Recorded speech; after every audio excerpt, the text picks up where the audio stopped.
Konnichiwa! Here we have the Citizen Speedmaster. Now obviously it's not really a Speedmaster, Omega make the Speedmaster, but this bears such a striking resemblance to the Speedmaster that it's been nicknamed the Citizen Speedy or the Citizen Speedmaster.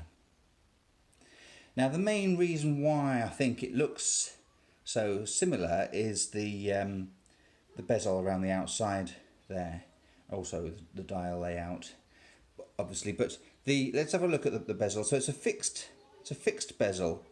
You can see it's got no moving parts there, doesn't rotate, and the bezel insert is sort of fixed into the case of the watch.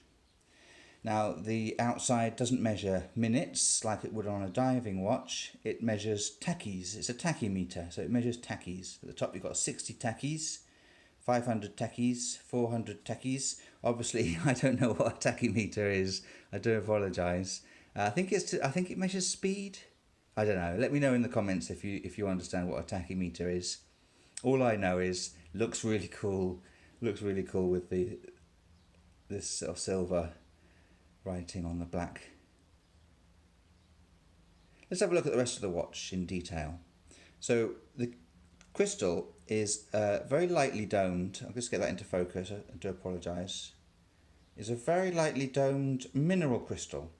So I think that the Japanese have done a good job on this one, because the original Omega has a hesselite crystal which is nicely domed, and so they've kind of mimicked that, and it does distort nicely. It's a nice crystal.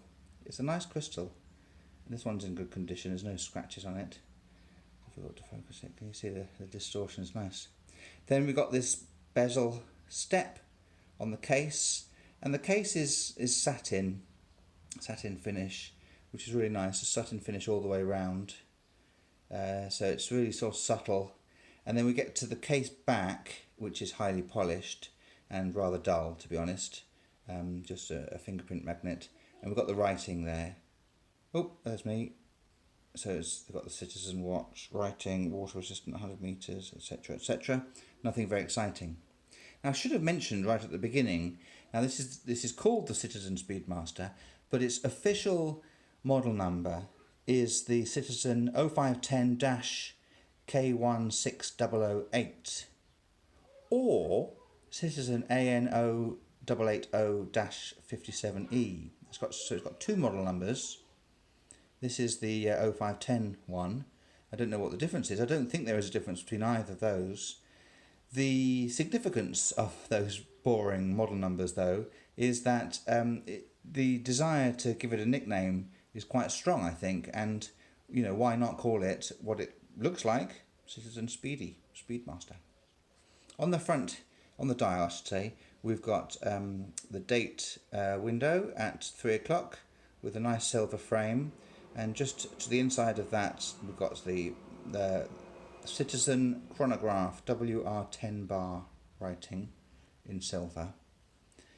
Around the outside we've got second track, then minute markers, hour markers with little dots of loom. The loom's pretty good actually. It's quite minimalist. It's not going to light up your room at night, but you can make it out all night long, just about, if it's a dark room.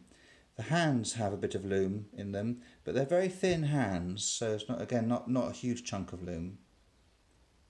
Then we've got these bars for the hour markers, with the missing at the 3, 6, 9 and 12. So we've got obviously the minute and the hour hand, and then this sub dial at 6 is the second hand for the watch, ticking away because it's a quartz. If I press the start, you can see the chronograph central second hand ticking, and if I press stop, it resets in a really satisfying way. Watch this. That's nice. I like that. So okay, there we go. So then the other features of the chronograph are this top dial at 12, which measures your minutes, and then the dial over at 9, which measures your hours. Now you'd have to be pretty dedicated to be chronographing something so long that the hour subdial kicks in, but it's there. I imagine it's there for design purposes. You know, it looks right with it. That's nice to have, isn't it? I can't imagine timing something so long that it's going to kick in, but hey, that's just me. So that's the. Oh, let's have a quick look at dimensions. My famous steel ruler. So it's 40 millimeters in diameter across the dial. Lug to lug is 48 millimeters. Lug width is 20 millimeters, and thickness is just one centimeter, 10 millimeters. So it's really nice dimensions for this watch. Now let's talk about the strap. This is an old leather strap of mine. You can see it's been through the walls slightly. I'll just put the watch down briefly and we'll look at the bracelet that it actually comes on, which is this nice metal bracelet, Citizen satin finish again with through the links and the clasp, and it's a good bracelet. It's it's nice and firm clasp, keeps it in place. The end links are hollow, so it is a bit rattly unless you pinch it tight. It's a little on the rattly side, and it's fine. It's comfortable and it works well. However, the aesthetics of the watch on the bracelet are just a little bit on the muted side. Stick it on an old leather bracelet and it really comes into its own, and that to me is absolutely beautiful. Now I can't afford an Omega, so for a fraction of the price I've got the Citizen Speedmaster, which kind of looks, at first glance like the real thing, and it's just satisfying to wear. I like it. I do like it. It's an enjoyable watch, and one that I am proud to have in my collection. So that's the Citizen Speedmaster. If you've enjoyed this video, please click like. If you haven't enjoyed it, don't click anything. You don't need to click anything. Don't worry about it. Just ignore it. Just scroll on. Please subscribe for more videos. I do watches like this review. I also do knives and other EDC. So please subscribe. I do videos every now and then, and you wouldn't want to miss out on such exciting videos such as this, would you? Thanks for watching. I'll see you soon.